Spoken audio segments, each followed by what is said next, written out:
좀 이렇게 시간이 안 가는지 정말 버스 안에서 going 이불 속에서 going은 언제나 너에게 going. Assalamualaikum warahmatullahi wabarakatuh. Perkenalkan, nama saya Tantri Wahyutia Fitria. Di sini saya akan membahas tentang materi, model, dan strategi belajar mengajar, yaitu tentang CTL atau konseptual teaching learning. Nah, juga tidak lupa kepada dosen pengampu kita, yaitu Dr. Ikhwanul Muttaqin MPDI. Baik, saya akan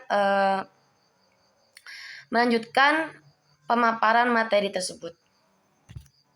Pada kesempatan kali ini saya akan sedikit memaparkan tentang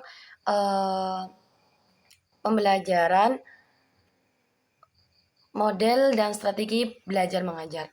Nah, sekarang saya akan menyampaikan tentang konseptual teaching learning, yang dimana model pembelajaran konseptual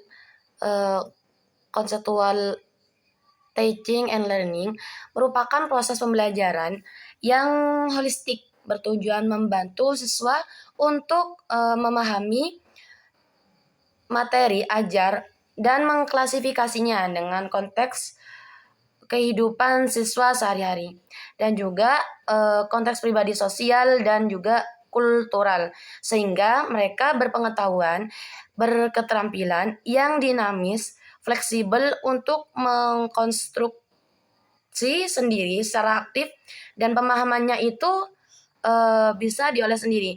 Nah, siswa itu bisa belajar dengan baik bila materi ajar itu terkait dengan pengetahuan dari kegiatan yang telah diketahui dan terjadi di sekelilingnya.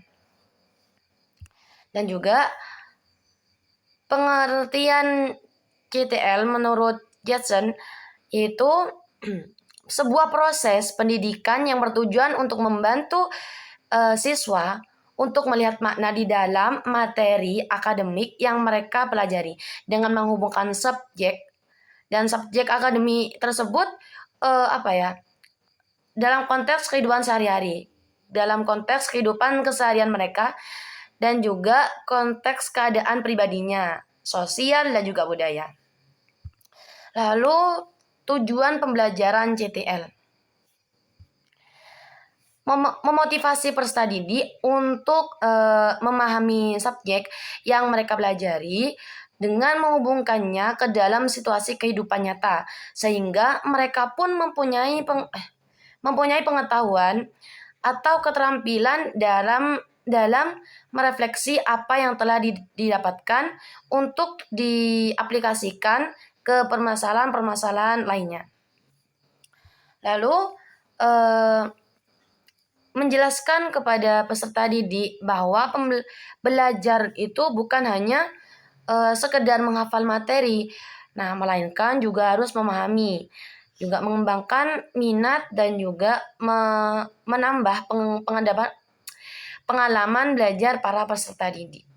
Melatih peserta didik untuk berpikir tingkat tinggi dan memanipulasi pengetahuan untuk menemukan dan menciptakan hal yang berguna bagi diri sendiri dan orang, yang menjadikan pembelajarannya produktif dan juga bermakna.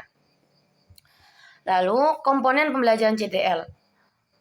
Konstruktivisme yaitu mengembangkan pikiran siswa untuk belajar lebih baik dengan bekerja secara mandiri, mengonstruksi sendiri juga pengetahuan dan keterampilan barunya.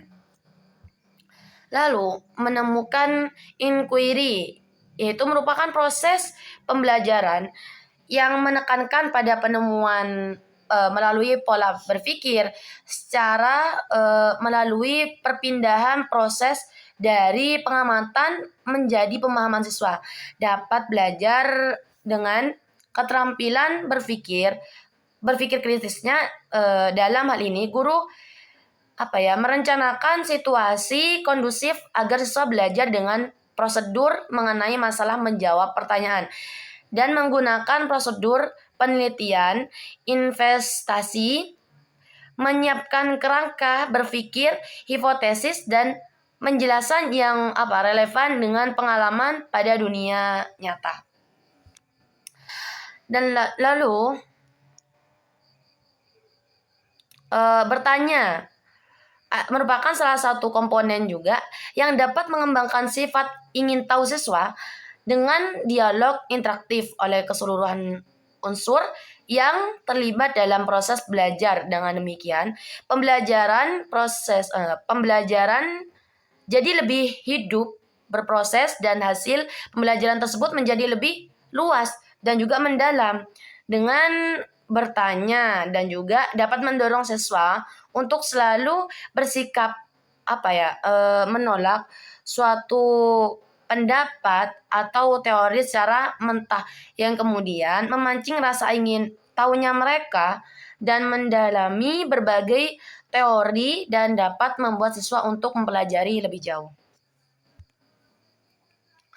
Nah, kesimpulan dari konseptual teaching and learning adalah suatu pendekatan pembelajaran yang menekankan pada proses keterlibatan siswa secara penuh untuk dapat menemukan materi yang dipelajari dan menghubungkannya dengan situasi. Terima kasih.